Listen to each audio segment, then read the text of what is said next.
Subscribe करें और bell दबाएं ताकि कोई खबर रह न जाए।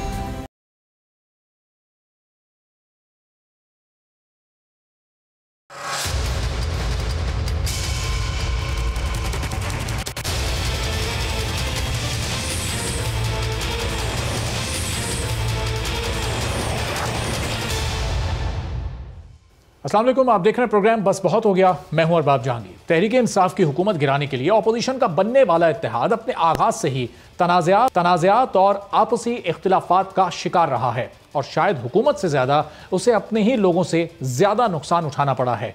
नवाज शरीफ के बयानिए पर बिलावल ने जब नवाज शरीफ से वजाहत मांगी, इसके बाद तो ऐसा लगा कि बस पीडीएम का इत्तेहाद यहीं तक था। लेकिन मरियम नवाज ने बिलावल को गर्मा गर्म चाय की दावत पर बुलाकर इस मामले को ठंडा किया। पीडीएम की अब तक की तहरीक के दौरान मरियम नवाज पीपल्स पार्टी क़यादत की तारीफें करती नहीं थक रही, लेकिन आज से ठीक 2.5 साल पहले मरियम नवाज का पीपल्स बरा आसिफ जरदारी के बारे में बिल्कुल ही मुख्तलिफ राय रखती थी। उनकी क्या राय थी, ये भी आप देखिए। तो जब से पीडीएम का आगाज हुआ था उस वक्त से ही तज्जियाकारों और हुकूमती अरकान को पीपल्स पार्टी पर यह यकीन था कि वो आखिरी मौके पर पीडीएम को झटका जरूर देंगे और इस्तीफे कभी नहीं देंगे। और आज हुआ भी कुछ ऐसा ही। कल तक जो मुतालबा नून लीग से हुकूमत किया करती थी, आज पीपल्स पार्टी ने भी कर दिया और साबिक सदर ने इस्तीफों देने के ऑप्शन को नवाज शरीफ की वापसी से मशरूत कर दिया। पीपल्स पार्टी की सीईसी में यह तय पाया कि नवाज शरीफ की वतन वापसी के बाद ही इस्तीफों पर सोचेंगे, यानी नवाज शरीफ अगर वापस आ भी जाएं तो भी इस्तीफों पर सिर्फ सोचा जाएगा, दिए फिर भी नहीं जाएंगे। सीईसी मीटिंग में बहुत सारे अहम सवालात भी खड़े हुए और ये सारे सवालात अरकान की जानिब से उठाए गए। सवाल हुआ कि फजलुर रहमान चाहते हैं कि असेंबलियां छोड़ दें। असेंबलियां अगर छोड़ दें तो हमारे पास क्या रह जाएगा? फजलुर रहमान सिर्फ मकामी सियासत के लिए बेनज़ीर की बरसी में नहीं आए, उन्होंने ऐसा क्यों किया? यह भी सवाल हुआ कि शहबाज शरीफ से मोहम्मद अली दुरानी की मुलाकात क्यों हुई, कैसे हुई और किसने करवाई? शाहिद खाकान अमेरिका चले गए, उनका नाम ईसीएल से क्यों और कैसे निकाला गया? तो इन सवालों से यह साबित हुआ कि पीपल्स पार्टी की सीईसी को पीडीएम की साथी जमातों नून लीग और जेयूआईफे पर बड़े तहफ्फुज़ात हैं, जो पहले काफी हद तक पोशीदा थे लेकिन आज खुलकर सामने आ गए और लगता है कि एतमाद की जगह अब एतराज़ात ने ले ली है। हुकूमत और हुकूमती तर्जुमान आजकल मरियम नवाज और बिलावल को अंडर 19 सियासतदान कहकर पुकारते हैं। चंद हल्के बिलावल को मैच्योर सियासतदान समझते हैं और गुज़िश्ता 20 रोज में जो कुछ हुआ, बिलावल के जज्बाती बयानात और सीईसी के फैसलों में जो बड़ा तजाद आज सामने आया, उसके बाद क्या बिलावल वाकई मैच्योर सियासतदान की हैसियत रखते हैं? उनको ये कहा जा सकता है?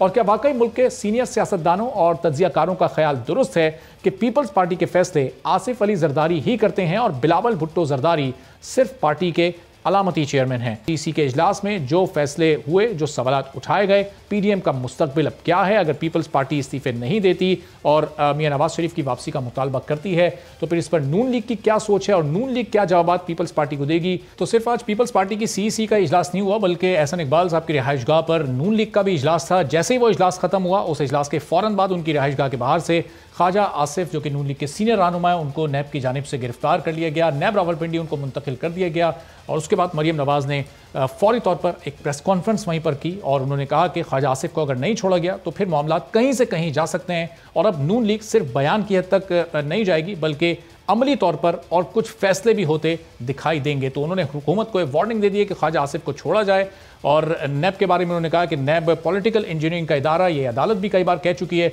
इस पूरी सूरत हाल पर गुफ्तगू करते हैं नून लीग के सीनियर रहनुमा खुर्रम दस्तगीर साहब हमारे साथ मौजूद हैं। खुर्रम साहब, बहुत शुक्रिया प्रोग्राम के लिए आपने वक्त निकाला। तो खुर्रम साहब, आज ये आपको दो बड़े धचके लगे, ख्वाजा आसिफ साहब की गिरफ्तारी और फिर जो पीपल्स पार्टी का एक बड़ा गैर मुतवक्के रद्द-ए-अमल सामने आया। अभी बिलावल भुट्टो जरदारी ने बड़ा वाज़ेह कह दिया कि वो सेनेट इंतखाबात उनकी जमात लड़ने जा रही है और दीगर जमातों से भी वो मुतालबा कर रहे हैं कि वो भी लड़ें और पार्लियामान में फिर हुकूमत को चैलेंज करें। पहले तो ख्वाजा आसिफ की गिरफ्तारी पर अपना कमेंट, फिर जरा बिलावल साहब की प्रेस कॉन्फ्रेंस पर आते हैं। जी, ख्वाजा आसिफ की गिरफ्तारी जो है वो तो हुकूमत का जबर और इस्तबदाद है और नैब इस वक्त वज़ीर आज़म इमरान खान के बोग्स और कीने का औजार बन चुका है। ख्वाजा आसिफ साहब जो हैं, ये जज हमेशा नैब में पेश हुए हैं, उन्होंने तमाम मुकदमात का सामना किया है। वो मुशर्रफ दौर में भी इसी मुकदमे में पूरी तरह एक दफ़ा बरी हो चुके हैं। तो ये तो सिर्फ यूं वाज़े हो रहा है पूरी कौम को कि पहले ऑपोजिशन लीडर शहबाज शरीफ को जेल में डाल दिया, मुस्लिम लीग नून के पार्लिमानी लीडर को जेल में डाल दिया, पार्लिमान पूरी को भी इस वक्त ताला लगा हुआ है, वो भी जेल की मानंद बंद है पार्लिमान के मेंबरान के लिए। तो ये हुकूमत जो है वो हर गुजरते दिन के साथ इसकी फिस्तायत में गहराई आ रही है, और इस तरह के जबर से इनका ये ख्याल है कि अगर हुकूमत को तूल दिया जा सकता तो ना पाकिस्तान की तारीख में ये पहले हुआ है ना होगा। ख्वाजा आसिफ साहब सुरखरू होंगे और उससे भी ज्यादा जल्दी इस हुकूमत को जाना होगा। और खुर्रम साहब, फिर क्या एहतजाज वगैरह भी कोई शुरू कर रहे हैं आप लोग? चूंकि मरियम साहिबा ये कह रही थी कि अब ख्वाजा आसिफ को ना छोड़ा तो मामला कहीं से कहीं जा सकते हैं, तो फिर क्या उनका इशारा है कि अब सड़कों पर निकलेंगे? इस वक्त जो मामलात हैं उसमें एहतजाज इंशाल्लाह ये डिस्कशन जो है ये 2 दिन बाद लाहौर में पीडीएम की मीटिंग है, एक इज्तिमाई और कलेक्टिव एहतजाज होगा पीडीएम की जानिब से और भरपूर एहतजाज होगा। ये कोई तरीक़ेकार नहीं है कि अपोजिशन लीडर भी जेल में, कौमी असम्बली के, सूबाई असम्बली पंजाब के अपोजिशन लीडर जेल में, साबिक़ opposition leader Khursheed Shah jail में और अब पार्लिमानी लीडर जेल में। तो ये पार्लिमान को जो बंद करने की और पार्लिमान को बेतौकीद करने का जो तरीक़ेकार है इमरान खान साहब का, इससे वाज़ेह हो गया कि ये जो हम उन्हें कहते हैं कि ये सिलेक्टेड हैं और हाइब्रिड निज़ाम है, ये उसकी मिसाल है। और अब अवाम के ज़हन में कोई शक नहीं रहेगा कि ये हुकूमत दरअसल मुंतखब नहीं है, ये सिर्फ एक हाइब्रिड और सिलेक्टेड बंदोबस्त है जो ना सिर्फ गरीबों के गले काट रहा है महंगाई के जरिए, बल्कि अपोजिशन के रहनुमाओं का इस्तेहसाल कर रहा है। और ये बात supreme court, high court, human rights watch, European union, बहुत सारे इदारे अब ये कह चुके हैं कि नैब जो है सियासी इंजीनियरिंग का और हकूक को कुचलने का इदारा बन चुका। और खुर्रम साहब, दुरानी साहब और शहबाज साहब की मुलाकात के बाद ये तासुर उभरा था कि शायद वो ट्रैक टू डायलॉग का सिलसिला शुरू हो जाएगा, ये तहरीक भी चलती रहेगी और फिर वो डायलॉग भी गैर महसूस तौर पर होते रहेंगे।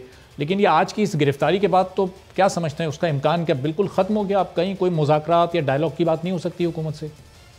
पाकिस्तान के अवाम अच्छी तरह जान चुके हैं कि ट्रैक 2 क्या होना था। अब तो नैब ट्रैक चल पड़ा है और नैब ट्रैक जो है वो इंशाल्लाह बिलाखिर हमें यकीन है कि पाकिस्तान में एक हकीकी जमहूरियत जिसमें कोई मावराए आइन मुदाखलत ना हो, उस पर इंशाल्लाह मुंतज होगा।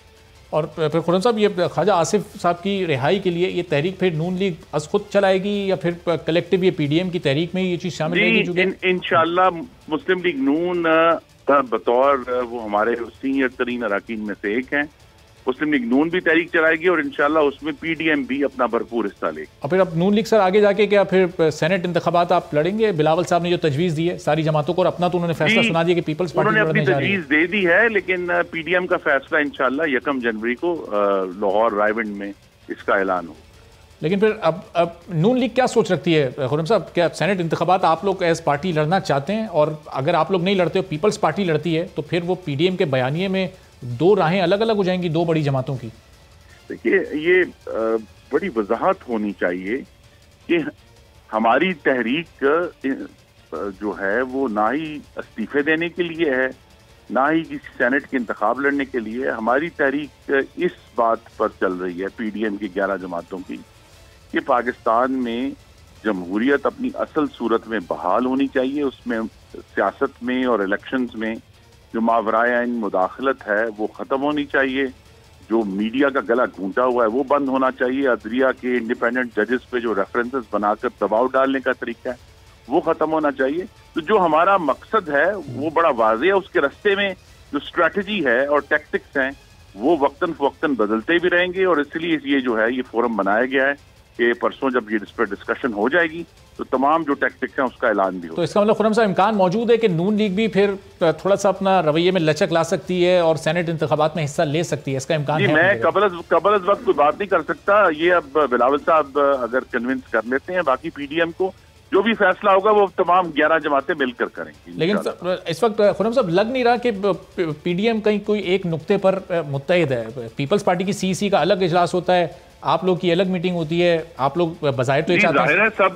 सब लोग ख्वाजा आसिफ साहब को भी एक जब वो हमारी एक मुशावरती इजलास से निकले थे तो बहुत ही भौंडे और इस्तबदाद के तरीके से उनको गिरफ्तार किया गया। तो तमाम जमातें अपनी अपनी मुशावरत करके पीडीएम के इजलास में आती हैं और यही सही दुरुस्त तरीका है। तो खुर्रम साहब, आप लोग के इजलास में क्या तय हुआ था कि सेनेट इंतखाबात लड़ने या नहीं लड़ने? वो ख्वाजा साहब वाला तो ज़ाहिर इवेंट बाद में हुआ, उससे पहले इजलास तो हो चुका था, मुशावरत मुकम्मल हो चुकी थी उस वक्त। जी नहीं, ये तमाम जो कि हम उस मीटिंग के मेजबान हैं 1 जनवरी को, उसमें हम अपनी राय खुलकर बयान कर देंगे और इंशाअल्लाह उस वक्त उसका ऐलान भी हो जाएगा कि पीडीएम ने क्या फैसला किया सेनेट के मामले। तो अब वहां पर अगर पार्टीज का अलग अलग नुक्ता नज़र होगा और पीपल्स पार्टी फिर सेनेट इंतखाबात में जाना चाहती है और बाकी जमातें नहीं जाना चाहती, जो कि मौलाना साहब की भी राय ये लग रही है, वहां पर लाड़काना में जलसे में भी उन्होंने शिरकत नहीं की, तो फिर ये कहीं पीडीएम में कोई दरार तो नहीं पड़ सकती? नहीं, हमें देखिए ना, कबल अज वक्त जो क़यास आराई है उससे बचना चाहिए। असल मकसद तो यही है कि एक मुतहिदा लाए अमल इस तमाम राय के अंदर जो तनव्वो है वो आता है, लेकिन इसी तनव्वो को फिर इत्तेहाद में तब्दील करके इंशाअल्लाह पीडीएम अपना ऐलान 1 जनवरी। लेकिन खुर्रम साहब, जो बिलावल साहब ने आज जो तजावीज़ पेश की और जो अपना फैसला सीईसी का सुनाया उन्होंने अपनी पार्टी का, क्या वो आप लोगों को तवक्को थी नून लीग को एज पार्टी के पीपल्स पार्टी ये फैसला करेगी? जी, हमें तवक्को थी, क्योंकि ये बात बिलावल साहब ने जो 20 सितंबर को पीडीएम का जो इनॉग्रल इजलास था इस्लामाबाद में, उसमें भी उन्होंने खुलकर ये बात कही थी कि हम इस्तीफों के हक में नहीं है, लेकिन अब वो उन्होंने राय का दोबारा इजहार किया है। लेकिन ये राय जो है ये एक राय है, इसका जो फैसला है वो इंशाल्लाह पीडीएम मुश्तरका तौर पर करे। और खुर्रम साहब, क्या आसिफ अली जरदारी साहब पीडीएम को लीड करना चाहते हैं? जो परसों उन्होंने खिताब किया उस तासुर से मिल रहा था, वो कह रहे थे कि मुझसे सीखो, हमसे कुछ समझ लो, ये जो तरीक़ाकार है, ये जो मिजाज है पीडीएम का, इसको बदलने की ज़रूरत है, जेलें भरने की ज़रूरत है। तो मौलाना साहब को सदर तो आप लोगों ने बना दिया बामी मुशावरत से, जरदारी साहब क्या मुतमईन नहीं है, उस लीडरशिप वाले रोल पर आना चाहते हैं? देखिए, मैं फिर कह रहा हूँ कि तमाम जमातें जो हैं उनके सरबराहान को यह हक हासिल है कि वो अपनी अपनी राय, मैंने कहा स्ट्रैटेजी और टैक्टिक्स के बारे में देंगे, लेकिन हमारा जो हदफ है वो एक ही है और वो यही है कि जल्द अज जल्द इस गरीब दुश्मन, तरक्की दुश्मन हुकूमत से अवाम की जान छुड़ाकर एक हकीकी मुंतखब हुकूमत इस पाकिस्तान में आए और ऐसे इंतखाबात के नतीजे में आए तो साफ, शफाफ और मुदाखलत से पाक। और खुर्रम साहब, अब सीसी के अपने इजलास में तो मियाँ साहब की वापसी से मुताल्लिक आसिफ अली जरदारी साहब भी पीपल्स पार्टी के तमाम अरकान बात करते हैं। जब पीडीएम का इजलास होता है तो क्या उस वक्त आप लोगों से ये मुतालबा इन लोगों ने कभी सामने रखा है या मियाँ साहब की वापसी से मुताल्लिक पूछा गया आपसे इनकी जानिब से? आज तक कभी ये डिस्कशन जो है ये पीडीएम के प्लेटफॉर्म पे नहीं हुई और ना ही तवक्को है कि होगी। अच्छा, तो खुर्रम साहब, अब फिर जो आसिफ अली जरदारी साहब का जो रवैया था, उन्होंने जो खिताब किया, बिलावल साहब ने जो आज तजावीज़ पेश की हैं, पीडीएम का जो एक बयानिया है वो उससे बिल्कुल हटकर बात करते दिखाई दे रहे हैं, तो आपको नहीं लगता? देखिए, पीडीएम का बयानिया एक है कि पाकिस्तान की जो जमहूरियत है उसमें बहुत तरोड़ मरोड़ आ गया है इस हाइब्रिड निज़ाम की वजह से, इस सेलेक्टेड हुकूमत की वजह से, जिसके ज़रिए 2018 के इंतखाबात में अवाम का मैंडेट चोरी हुआ। और हमारी अब कोशिश ये है कि इंशाअल्लाह जब भी अगले इंतखाबात बहुत जल्द होंगे उनमें ये मैंडेट चोरी नहीं होने देना और अवाम वही वोट निकलेगा बैलेट वक्त से जो किसी पाकिस्तानी वोटर ने उसमें डाला है। तो हुकूमत को भेजने का जो तरीका कार है खुर्रम साहब, उस पर इत्तेफाक क्यों नहीं हो पा रहा? उस पर नून लीग और मौलाना साहब अलग सोच रहे हैं, पीपल्स पार्टी अलग सोच रही है। 11 जमातें हैं, तमाम जो पाकिस्तान के सूबे हैं, 2 मुख्तलिफ मजहबी मसालिक हैं, कौम परस्त जमातें हैं।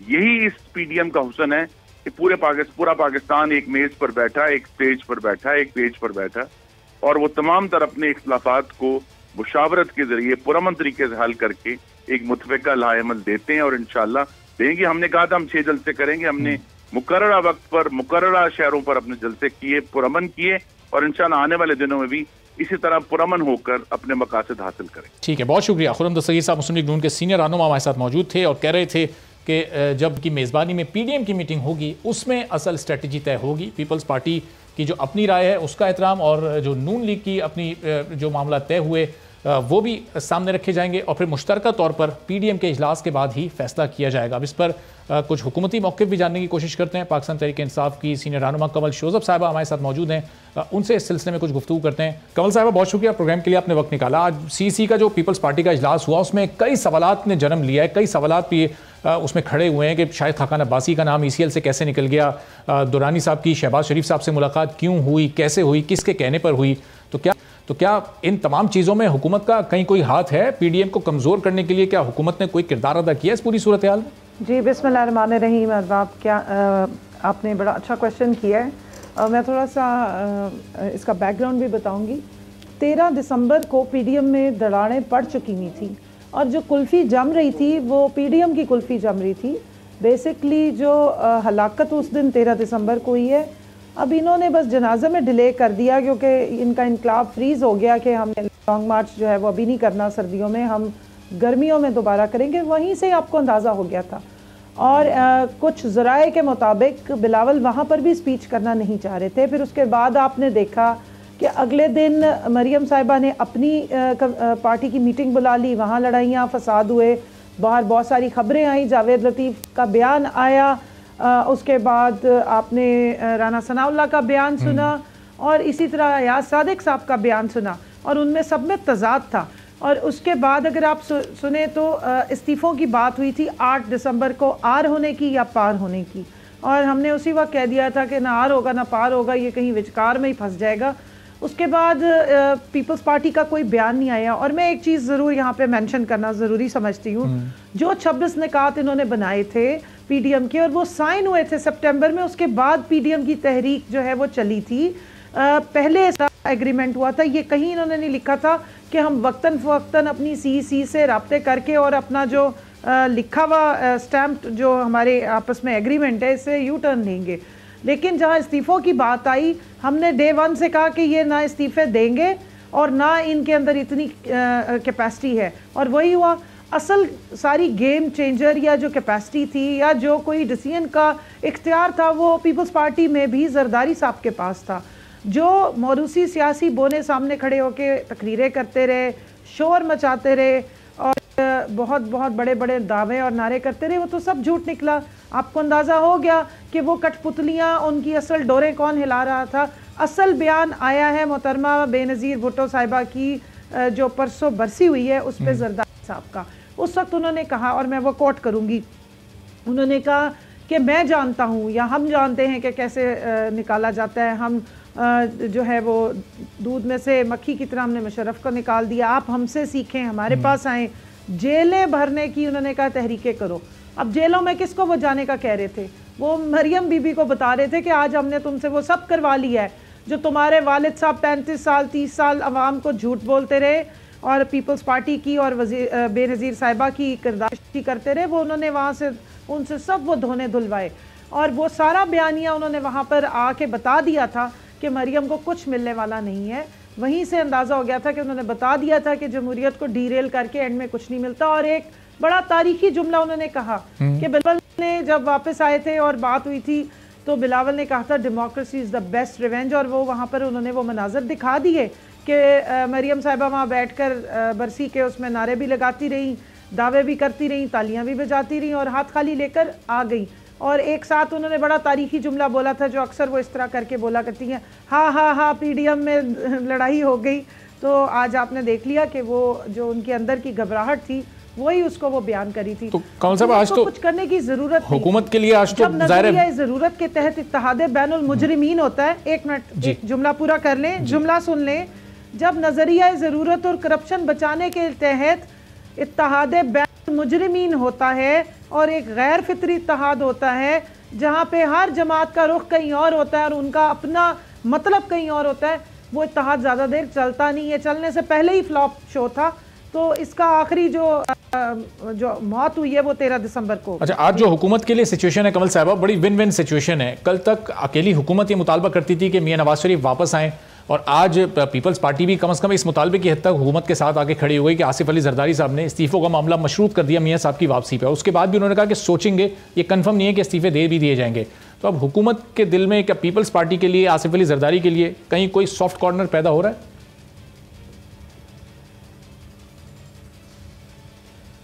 देखिए जी, पीपल्स पार्टी ने जो बात की है वो तो ना नॉर्मन तेल होगा ना राधा नाचेगी। उन्होंने पीडीएम से अपनी जान छुड़ाने के लिए और इस्तीफों के ऊपर यू देने को जस्टिफाई करने के लिए ये बात की है। और मेरे ख्याल में मेरे से और आपसे सबसे ज़्यादा अगर नवाज शरीफ को कोई शख्स जानता है तो वो जरदारी साहब हैं। 11 साल उन्होंने जो जेल काटी थी वो किसी और ने नहीं, उनके प्यारे दोस्त जरदारी साहब को नवाज शरीफ ने ही अंदर भिजवाया हुआ था, उन्होंने ही उनको अंदर बंद किया हुआ था। और जस्टिस कयूम की जो वीडियो लीक है वो मुझे और आपको जुबानी याद है, हम कोट अनकोट कर सकते हैं। मियाँ साहब कह रहे हैं जी ज़्यादा से ज़्यादा इनको अंदर बंद रखो, तो वो सबकी। और जो हुकूमत बात करी है, हुकूमत इस सबस किताब की मुतरफ है, इसके मुताबिक बात करती है। आपकी कोर्ट्स ने ये बात की, इस्लामाबाद हाई कोर्ट ने नवाज शरीफ साहब को भगोड़ा या इश्तिहारी करार दिया है। क्यों? क्योंकि वो यहाँ मतलूब है अदालतों को। वो यहाँ पे एक ज़मानत उनके भाई ने दी थी और वो उनके लिए एक स्पेशल प्रोविज़न निकाली गई थी ह्यूमैनिटेरियन ग्राउंड्स पे, क्योंकि आप लोग ही हमें सारा दिन बताते थे कि वो फौत होने वाले हैं। उनकी बेटी कहती थी कि मियाँ साहब फौत होने वाले हैं, उनके बेटे कहते थे कि उनको जहर दिया जा रहा है जेल में और कुछ हो गया तो इमरान खान पे FIR कटाएंगे। कोर्ट ने, मोतबिर कोर्ट ने बुला के कहा कि आप उनकी ज़िंदगी की गारंटी लिख के दे दें। अब हमारा जो हज़रत इज़राइल अलैहिस्सलाम है, मुल्कुल मौत जिन्हें उल-फ़याम में कहते हैं, उनसे हमारा कोई कॉन्ट्रैक्ट नहीं कि हम उनसे पूछ लेते कि आप मियाँ साहब को लेने तो नहीं आ रहे हैं, इसलिए लामहला और उनको हमने ह्यूमैनिटेरियन ग्राउंड्स पे जाने दिया। लेकिन उनके भाई साहब ने बड़ी चालाकी के साथ 50 रुपए के स्टैम्प पेपर पे वो उनको ज़मानत दिलवा के ले गए, जबकि यही हुकूमत वक्त कहती थी कि 7 अरब रुपया कम अज़ कम जो है इनके लिए इंडेमनिटी फॉर्म भरा जाए। अब अदालतें उन्हें वापस बुला रही हैं, वो अदालतों को मतलूब है, वो पाकिस्तान के इश्तिहारी मुजरिम है, वो अपनी सज़ा मुअत्तल करवा के गए और इस आइन के मुताबिक उनको यहाँ आना है। तो हुकूमत तो आइन की ताबे है, और अगर पीपल्स पार्टी भी इस आइन के मुताबिक बात करिए तो बड़ी अच्छी बात है। लेकिन जो हमारे नज़रियात हैं या जो हमारे आपस में एक डीलिंग है, जहाँ तक जमहूरियत की बात होगी, जहाँ तक मुल्क की सलामती की बात होगी, पाकिस्तान के मफाद की बात की, हम उन्हें 100 बिस्मिल्लाह करेंगे, पहले भी करते रहे हैं, असेंबली में उनके साथ डिलिब्रेशंस भी करते रहे। लेकिन अगर उन्होंने ये प्रपोज्ड अमेंडमेंट्स जो दी है पीपल्स पार्टी और नून लीग ने, जो 34 शिकें हैं नैब को ख़त्म करने की, इसके ऊपर अगर वो हमारे साथ आके बैठने की कोशिश करेंगे, और अगर आप मीडिया या आवाम समझती है कि अब इसमें इनको कोई कंसेशन मिलेगा, तो मैं आपको क्लियरली बता रही हूँ on behalf of prime minister of Pakistan Imran Khan साहब, एक आने की भी कंसेशन इस पर नहीं मिलेगी। और ये जो इन्होंने पीपल्स पार्टी ने नून लीग के साथ किया, ये इनका पुराना स्कोर था जो सेटल किया है, और उन्होंने अपनी जान बचाने के लिए, ताकि वो सेनेट में अपनी जो अक्सरियत या जो सेनेट में उनकी सीटें आनी है उससे बाहर ना, और सिंध हुकूमत तो वो कभी मर जाएंगे नहीं। आप कह रहे हैं कि पीडीएम से जान छुड़ाने की कोशिश कर रही है पीपल्स पार्टी, तो ये इसको हासिल क्या हुआ? 20 सितंबर को पीपल्स पार्टी ने एपीसी बुलाई, इन तमाम जमातों को इकट्ठा किया, वहां पर पीडीएम का वजूद अमल में आया, आगे पीडीएम का एक प्लान बना, पहले मरहले में जलसे किए, वो पहला मरहला मुकम्मल हो गया, बकौल उनके कामयाबी से हुआ।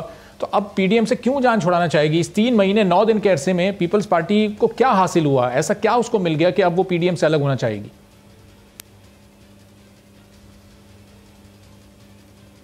अरबाब, मुझे सिर्फ एक बात बता दें, पीडीएम में 11 जमातें हैं, मैं दावे से कह सकती हूँ कि 5 के बाद आप 6वीं जमात का नाम नहीं बता सकते। अगर मैं अभी आपको कहूँ ना कि आप 11 जमातों के पूरे नाम गिनवाएं और उनके लीडरान के नाम बताएं, तो आप नहीं बता सकेंगे, मैं आपको दावे से कहती हूँ। तो मुझे ये बताइए, पीपल्स पार्टी का दिमाग ख़राब है कि वो इस वक्त सूबे की हुकूमत में बैठे हुए हैं, पूरा सूबा चला रहे हैं, 18वीं तरमीम और NFC अवार्ड के वो दावेदार हैं, पूरा 1600 अरब रुपया हर साल वो ले लेते हैं, और उनके जो भी तमाशे चल रहे हैं वो पावर के लिए ही चल रहे हैं ना। और इधर असेंबली में भी बैठे हुए हैं और सेनेट में भी बैठे हुए हैं, और सेनेट में अगर कोई बिल जाता है तो उसका बेड़ा गर्क करने में पीपल्स पार्टी आगे आगे होती है। तो वो कोई उनको दिमागी हिजान तो नहीं है, वो सियासत के लिए आए हुए हैं। और नून लीग ने या नवाज शरीफ ने आज तक जो भी छुरे खोपे हैं वो पीपल्स पार्टी के बैक में जाके खोपे, पीटीआई ने तो नहीं किया ये सब कुछ, इन दोनों के साथ हमने तो कुछ नहीं किया। जी कमल शोसफ साहब जरूर रुकिएगा, एक ब्रेक का वक्त यहाँ पर हुआ है, ब्रेक के बाद जब वापस आएंगे तो फिर मैं आपसे पूछूंगा ये जो ट्रैक 2 डायलॉग का सिलसिला शुरू हुआ है, मोहम्मद अली दुरानी साहब शहबाज शरीफ साहब के पास गए, वहां पर उन्होंने मुलाकात भी की है, तो क्या हुकूमत भी इसकी हामी है, हुकूमत चाहती है मुज़ाकरात हो या ना हो, इस पर बात करेंगे ब्रेक के बाद। और जमीयत उलमा इस्लाम फे के रहनुमा कारी उस्मान साहब भी हमें ज्वाइन करेंगे ब्रेक के बाद, हमारे साथ रहिए।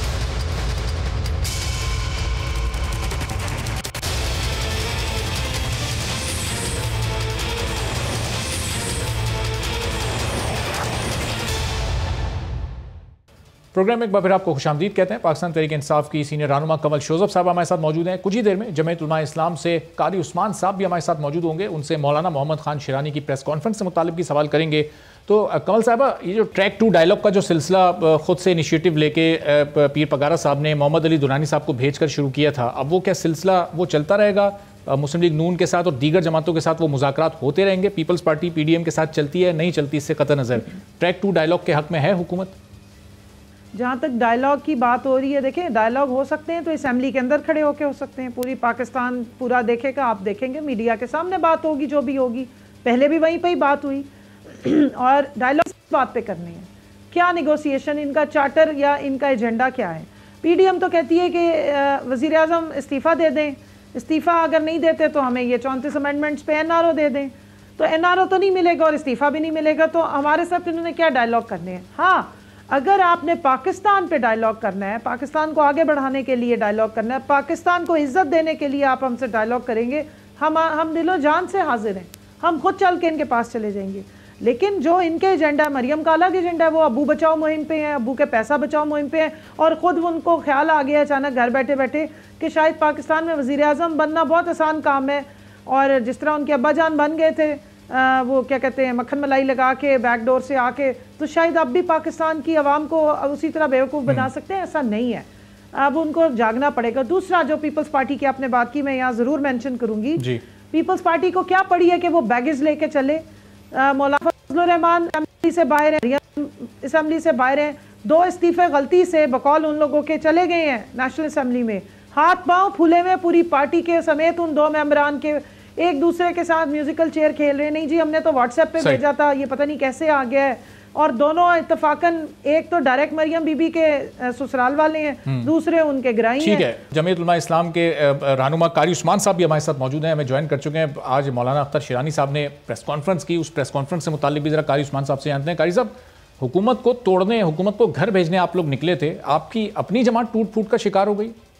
नहीं जी, हमारी जमात कोई टूट फूट का शिकार नहीं है। असल में ये तो होता रहता है। मौलाना शिरानी साहब ने जमात की असास और मंशूर की खिलाफ वर्जी की, तो जमात ने उनके खिलाफ फैसला किया है।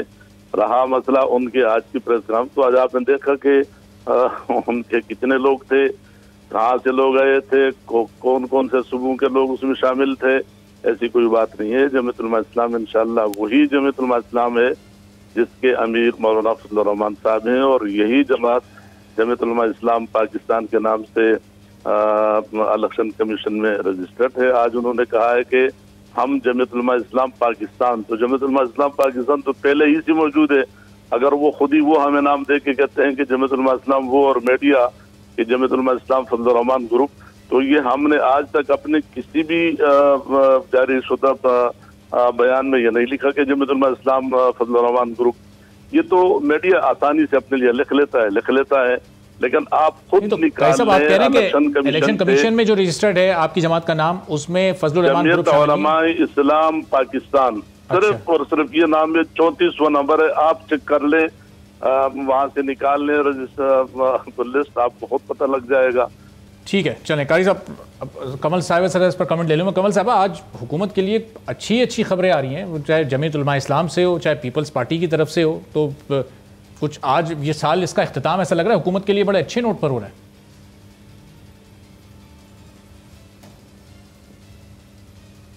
देखिए जी, जब वक्त के फ़िरौन तारीखें देना शुरू कर दें, 31 को ये हो जाएगा, 31 दिसंबर को हम ईंट से ईंट हिला देंगे। आज 29 दिसंबर है और आपने खुद ही सुन लिया कि पीडीएम की ईंट से ईंट बच गई।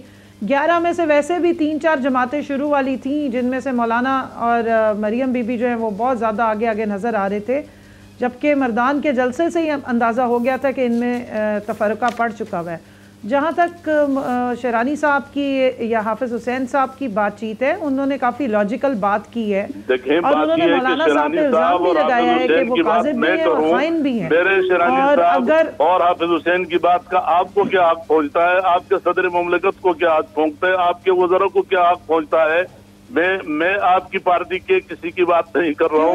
आप कौन होते हैं? आप सारे जमातों पे बात करें। कारी साहब हुकूमत के बारे में आप बात करते हैं तो हुकूमत आपके बारे में बात करेगी, बात तो करना है। वो पाकिस्तान की फौज पे, पाकिस्तान के वजीर आजम में सबको करे। आप कोई प्राइवेट प्रॉपर्टी है? आपने कोई राइट्स रिजर्व किए? उन्होंने आवाम के फोरम पे आके बात की, उन्होंने मीडिया पे बात की है, आपने मीडिया पे बात की है, आपने अंदर कोई इन कैमरा सेशन नहीं किया। तो वो कारी उस्मान साहब निकला हुआ है। कारी साहब अपनी बारी पे बात करेंगे तो जरा समझ आएगी। कारी साहब आप रिस्पॉन्ड कीजिएगा जरा, कमल साहबा को पॉइंट तो मुकम्मल करने दें। इंशाअल्लाह ताला कि हमने जिस तरह तारीख दी है इस हुकूमत की इंस्टीट्यूट बजा के हम छोड़ेंगे। आप याद रखें, आप याद रखें कि आपकी ये हुकूमत नहीं रहेगी। आप याद रखें, आप कुछ भी कर लें, कुछ भी कर लें।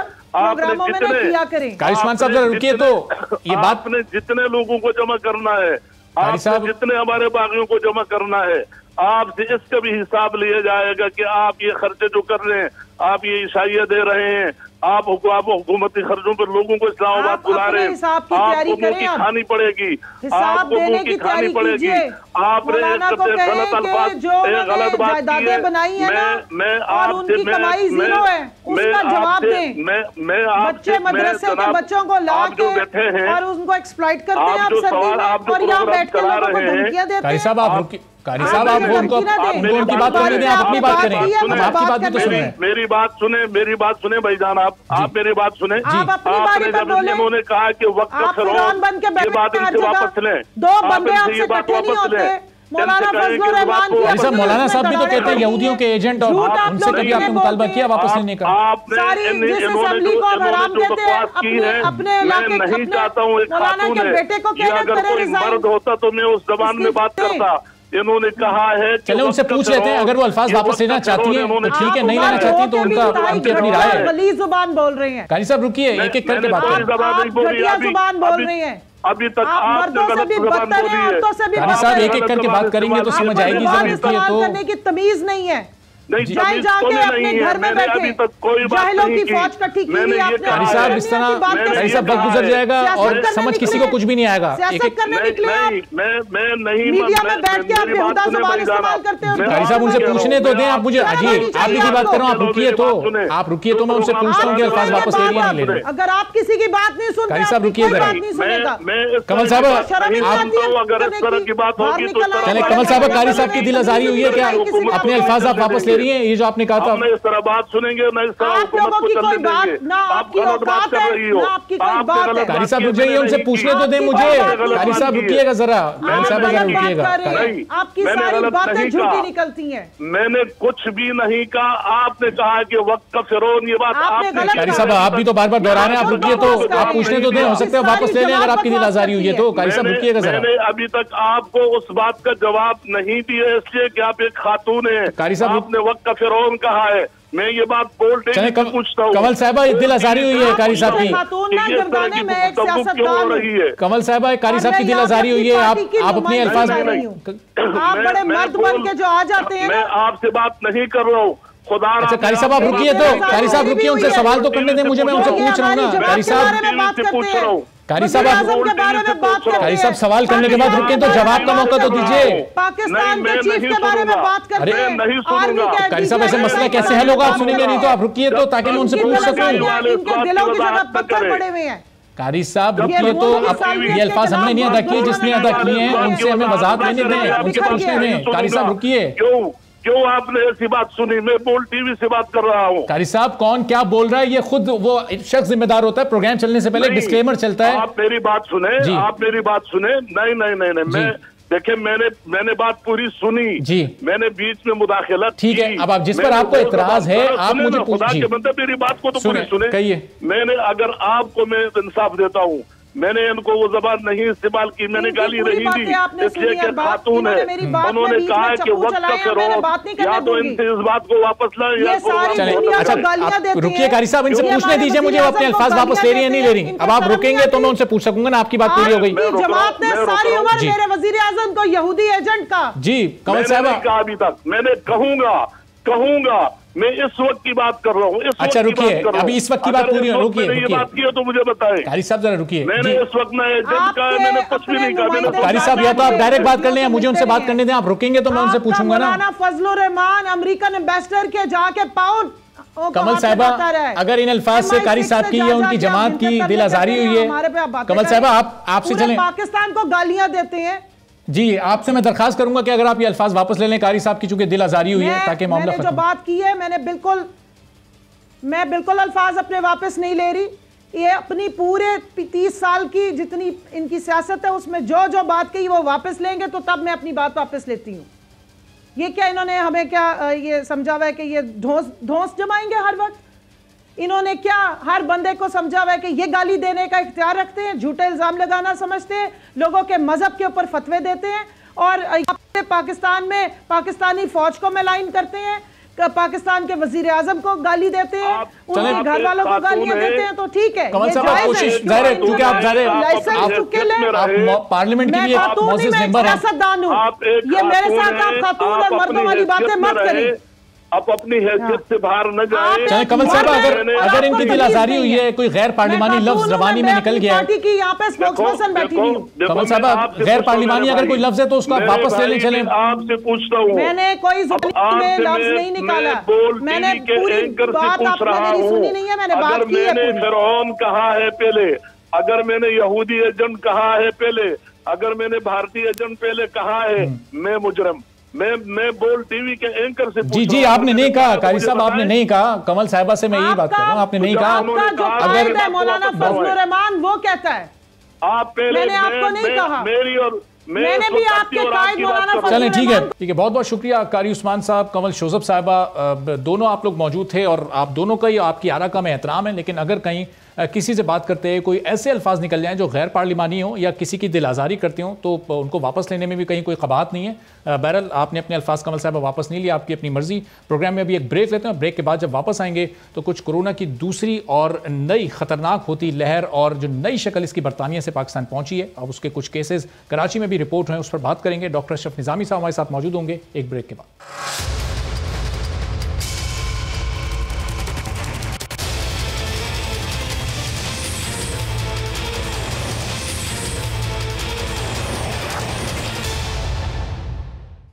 प्रोग्राम में एक बार फिर आपको खुशामदीद कहेंगे और बरतानिया में सामने आने वाली कोरोना की नई किस्म जिसे B117 का नाम दिया गया है वो अब कराची भी पहुंच चुकी है। आज कराची में उस किस्म से मिलते जुलते कुछ केसेस सामने आए हैं और चंद रोज़ पहले डॉक्टर अताउर रहमान साहब ने यह दावा किया था कि बरतानिया की एक किस्म अब पाकिस्तान में इस वक्त मौजूद है और उस वक्त सिंध हुकूमत ने उनके इस दावे को बिल्कुल मुस्तरद कर दिया था और कहा जा रहा था कि डॉक्टर अताउर रहमान का यह ख्याल इस बारे में मुकम्मल तौर पर गलत है। लेकिन आज सामने आया कि 3 केसेस इस नए किस्म के सामने आ गए हैं और अब ये कितनी ख़तरनाक हो सकती है, चूँकि जो वबा की पहली किस्म थी अभी उसी के असरात ख़त्म नहीं हुए थे, उसी से पाकिस्तान और पूरी दुनिया मुकम्मल तौर पर महफूज नहीं हो पाई थी कि इसने अब ये किस्म बदली है और पहले से ज़्यादा शदीद लहर के तौर पर अब ये सामने आ रही है। इसी सूरत हाल पर गुफ्तगू करते हैं। डॉक्टर अशरफ निज़ामी साहब किसी तारुफ के मोहताज नहीं हमारे साथ मौजूद हैं। डॉक्टर साहब बहुत शुक्रिया प्रोग्राम के लिए आपने वक्त निकाला। ये जो नई किस्म इसके बारे में चंद रोज़ पहले डॉक्टर अताउर रहमान साहब ने बता दिया था, अब इसके लिए वही प्रिकॉशंस लेने पड़ेंगे, इससे किस तरह से बचा जाएगा, ये कितनी खतरनाक है, पहले तो ज़रा ये बता दीजिएगा। बहुत बहुत शुक्रिया। देखिए जी, मैं समझता हूँ कि प्रोफेसर अताउर रहमान जो हमारे हैं ये बचा हुआ हमारा सरमाया है, एक साइंटिस्ट है, बड़े साइंटिस्ट हैं और मैं समझता हूँ कि हमेशा वो अकल और दानाई की बात करते हैं। हुकूमत सिंध का इस तरह से कह देना ये मतलब it is reflects a very I mean simple word भी अगर मैं यूज करूँ तो non serious attitude by the government of the Sindh. मैं अर्ज करता जाऊँ कि इसके वायरस के साथ जो नई वायरस जिसको कि हम यूके वायरस कह सकते हैं या ब्रिटिश वायरस कह सकते हैं, लेकिन ये उसी तरह से जो कोरोना की है उसी की म्यूटेशन, जैसा कि हम जानते हैं कि RNA जिस किस्म की ये वायरस है, वायरसेस जो होती है ये म्यूटेट करती हैं, उनका जीनोटाइप का चेंज होता रहता है और अपनी हैसियत ये बदलती रहती है। So it is nothing new, everything was aware, we were very much aware of किस तरह से करेगा ये। हमारे लिए जो भी कंसर्न असल में जो मेन है वो ये है कि ये जो ब्रिटिश नई एक नई आई है, बरतानिया की जो ये नई किस्म आई है, ये 70% जो कहते हैं कि ये ज्यादा इसके लिए नुकसानदेह और ज्यादा इसके ऊपर जो है वो हमारे ऊपर जो फैलती है तेजी के साथ ये जो फैलती है, that is one of the concern. तो डॉक्टर साहब आप ये कह रहे हैं कि ये 70% ये जो नई किस्म है ये ज़्यादा नुकसानदेह है, तो फिर अब इससे बचने के लिए भी ज्यादा एहतियात करनी होगी। ये हर वायरस इस तरह से अपनी हैयत चेंज करता है या ये सिर्फ कोरोना वायरस ही ये तब्दील होकर आया है? मैं एक अर्ज करता हूँ कि 70% ज्यादा नुकसानदेह की बात नहीं, 70% तेजी से फैलती। अच्छा, तेजी से फैलती है कि 70% ज्यादा नुकसानदेह नहीं ना, उसमें लाके फिर तो बिल्कुल हम समझते हैं कि क़यामत बर्पा करने वाली ये स्टेटमेंट होगी, ऐसा नहीं है। 70% तेजी से फैलती है। इन्फेक्शन इसकी जो है वो कॉन्टैक्ट इन्फेक्शन जो 70% तेजी से फैलती है। तो ये वाला इसके साथ हमारे साथ प्रॉब्लम है। और पाकिस्तान ने, जो कि मैं समझता हूँ कि अभी गालिबन न्यूज़पेपर के अंदर ही है कि कराची के अंदर इट इज अबाउट 12 केसेस, 3 नहीं है, ये 12 केसेस हैं।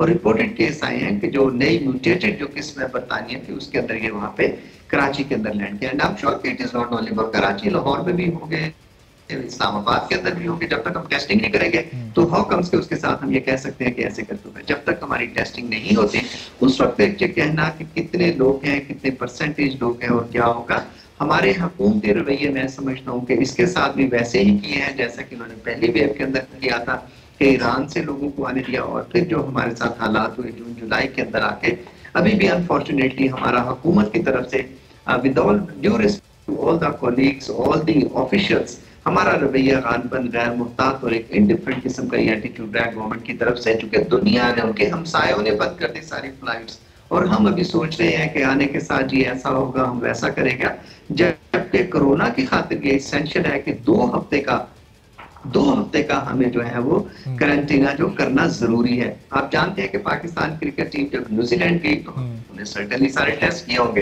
दे वर नेगेटिव, और हम जानते हैं कि फॉल्स नेगेटिव आ जाया करते हैं।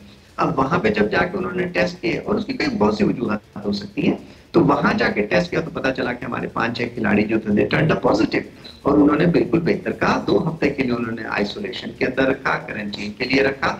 और हमें भी, जो मेरी नजर, मेरा जो ईमान है इस चीज की खातिर कि हमें जो साइंस है उसको साइंस के तौर पे ही लेना चाहिए, और उसके अंदर जितनी भी मुरब्बत और बराबरी और ये सारी हमारी बाकी जो चीजें हम बोलते हैं वो क्यों ना हो, लेकिन that has to be done. बिल्कुल पाकिस्तान को ये फ्लाइट्स जो थी यूके से, इनको बंद करना चाहिए था, या कम से कम जो लोग वहां से आ रहे थे could have been under control. जब वो कंट्रोल के साथ रखते तो फिर जाहिर है कि चीजें बेहतर हो। मुझे खदशा है कि खुदा ना करे कि अभी तक जो हम इसको कोप अप कर रहे थे, हमारे हॉस्पिटल्स भी ठीक थे, हमारे मेडिकल प्रोफेशनल्स भी ठीक कर रहे थे, गो के हमने दिन में 3-3, 4-4 जनाजे उठाए अपने मेडिकल डॉक्टर्स के और हेल्थ प्रोफेशनल्स के, और ये जो है ज्यादा हमारे साथ नुकसानदेह किस्म की ये सेकंड वेव आ रही थी, और इससे हमें ज्यादा नुकसान हो रहे थे। तो अभी ये जो है कि बरतानिया की, जिसका मैंने आपसे शेयर किया है कि जो कहा जा रहा है कि 70% तेजी से फैलती है, तो जस्ट थिंक ऑफ कि अगर खुदा न खास्ता ये होगा तो वेयर वी विल स्टैंड। तो डॉक्टर साहब, जाहिर है अब तो ये पाकिस्तान में आ चुका है, जाहिर है इसको रोकना बड़ा चैलेंज होगा, हुकूमत के लिए भी, खुद आवाम को भी इसमें अपना रोल प्ले करना होगा। लेकिन इसमें जो फ़र्क है पुराने वाले वायरस से, वो सिर्फ इसकी स्पीड का है कि बस ये तेज़ी से 70% ज़्यादा तेज़ी से फैल रहा है, या फिर इसमें कुछ अलामात भी मुख्तलिफ होती हैं, कुछ अलग तरीके से असरअंदाज होता है, कोई और भी फ़र्क है इसमें? देखिए, इसके बारे में तो जो कोरोना 19 हमारे साथ आया है, इसकी तो मतलब बहुत सी किस्में और बहुत किस्म का क्लिनिकल मैनिफेस्टेशन जो आई है उसको देखने के लिए है। कोई एक स्टैंडर्ड किस्म की हमारे साथ सिम्टम्स नहीं थी कि कोरोना के अंदर सिर्फ यही वाले सिम्टम्स, उसी की बॉडी एक्स हो रहे हैं, किसी का मतलब मैदा खराब हो गया, लूज मोशन उनको हुए हैं, किसी को साथ फेवरिश किस्म की फील आई है, और किसी को बड़े सीवियर अटैक हुए, किसी को लंग्स के साथ आके इसका, किसी के गले खराब हुए। और आप जानते हैं ना कैसे कि लोगों ने कहा था कि बड़ी बड़ी लीडरशिप्स ने कि ये सिंपल एक फ्लू है, इन्फ्लुएंजा, इससे बढ़ के कुछ भी नहीं है, तो उनके साथ सिम्टम्स थे। इनके साथ जो हमारे साथ सेकंड वेव आई है, जो पहली वेव के अंदर हम समझते थे एज हेल्थ प्रोफेशनल्स कि ये जो हमारे उम्र रसीदा हजरात हैं उनको ज्यादा हिट करती है, लेकिन इस सेकंड वेव के अंदर जो देखने में आया कि 15 साल से 31-32 साल के जो नौजवान नस्ल है उनके साथ इसने किया था। और अभी भी एक स्टडी है कि जो बरतानिया के अंदर है उसके अंदर बच्चे भी इससे इन्फेक्ट हुए। पहले भी हम कहते थे कि बच्चे उसके साथ इन्फेक्ट हुए।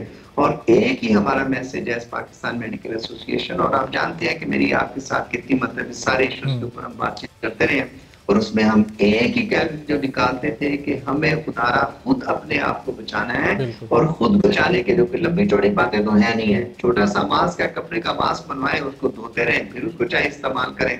सो फाइनेंशियल के लिए गरीब आदमी कहाँ से लाएगा, कैसे करेगा, वो मैं समझता हूँ कि अब ये रवैये हमें बदलने होंगे।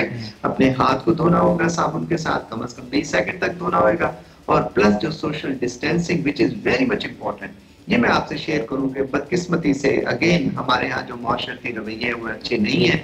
वो भले पॉलिटिकल पार्टीज हैं, वो गवर्नमेंट है या सोशल हमारी जो है वो कि अच्छा मुस्बत मतलब हमें कोई इशारे या इंडिकेटर नहीं दे रहे, और खदशा है कि इसके लिए डॉक्टर साहब, ये जो आप खुद को बचाने वाली जो आप बात कर रहे हैं, तो लोगों के बड़े अलग अलग तरीके के रवैये सामने आ रहे हैं। कुछ लोगों को अलामात होती हैं, वो किसी को बताते नहीं, खामोशी से अपने घर में बैठ जाते हैं, डॉक्टर्स को भी नहीं दिखाते जाके। तो क्या फिर ये रवैया नुकसानदेह हो सकता है कि तबीयत घर में ही रहते हुए छुप के इस मर्ज़ को छुपाते हुए ज़्यादा ख़राब हो जाए और फिर ज़्यादा नुकसान हो, या फिर फ़ौरन मामूली से अलामात हों तो फिर डॉक्टर के पास जाएँ या हॉस्पिटल के पास जाना एक अच्छा अमल साबित हो सकता है? देखिए, ये तो हमारे ना तो हेल्थ एस्टेब्लिशमेंट्स इतना बोझ उठा सकती हैं कि जो बंदा जिसको माइल्ड सिम्टम्स आए he should be consulted with health establishments, hospital के अंदर या क्लिनिक्स के अंदर आके करेगा। इसके लिए हमने सीखा है, हमारे साथ मतलब जो साइंटिस्ट हैं, जो हेल्थ प्रोफेशनल्स हैं, उन लोगों ने भी सीखा, लोगों ने भी सीख लिया कि जाना है और डॉक्टर ने अगर हमें सिर्फ पैराडोल की 2 गोलियां पैरासीटामोल की देनी है तो व्हाई नॉट एट होम, हम लेते रहेंगे। अब एक जो सिर्फ हमारी बदकिस्मती है जिसको मैं समझता हूँ वो है हमारी टेस्टिंग, कि हम लोगों ने टेस्टिंग की तरफ जब नहीं आते तो फिर हमें ये मसला है। अब एक आदमी जो फटीग के साथ है, माइल्ड फीवर के साथ है, अब देखिए मौसम बदल रहा है, सर्दी का मौसम आ गया है और सर्दी के अंदर वायरस जो है ये ज्यादा ग्रो करती है।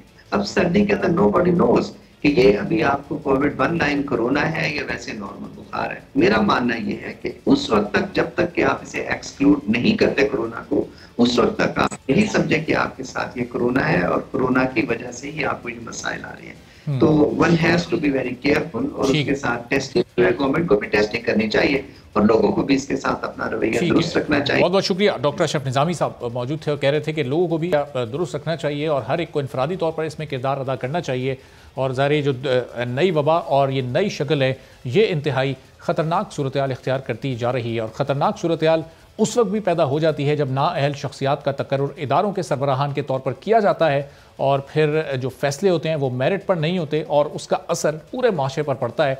इसीलिए माशरे के मुख्तलिफ हल्के इस वक्त चेयरमैन पैमरा सलीम बेग के खिलाफ एहतजाज कर रहे हैं और हुकूमत से मुतालबा कर रहे हैं कि उनको चेयरमैन पैमरा की कुर्सी से हटाया जाए और किसी और काबिल शख्स को उस जगह पर तैनात किया जाए जिसका मुतल्लिका तजुर्बा भी हो, जो कि इस तरह के इदारे को चलाना दुरुस्त तरीके से जानता हो, जो गैर जानिबदाराना फैसले करना जानता हो और जो मेरिट की बात करता हो। जो शख्स मेरिट पर खुद आए वही मेरिट पर फैसले भी कर सकता है और उसी के फैसले गैर जानिबदार भी हो सकते हैं। इजाज़त दीजिए, अल्लाह।